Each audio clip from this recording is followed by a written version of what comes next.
Imagine stepping onto your tiny balcony right now. It's empty.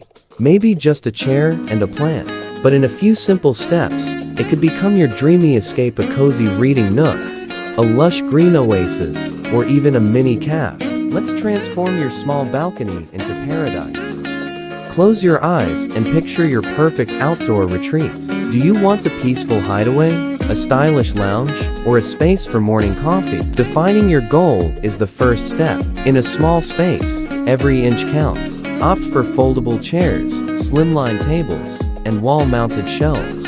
A compact bench with hidden storage? Even better, plants instantly make a space feel inviting. Use vertical gardens, hanging planters, or railing pots to maximize greenery without sacrificing space.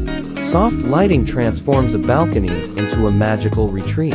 Fairy lights, lanterns, or LED candles create warmth and coziness. Add your personality. Rugs, outdoor cushions, a tiny bookshelf, or even a small fountain make your balcony uniquely yours. No matter the size, your balcony has the potential to be an outdoor paradise. So, what's your dream balcony look like? Let's make it happen.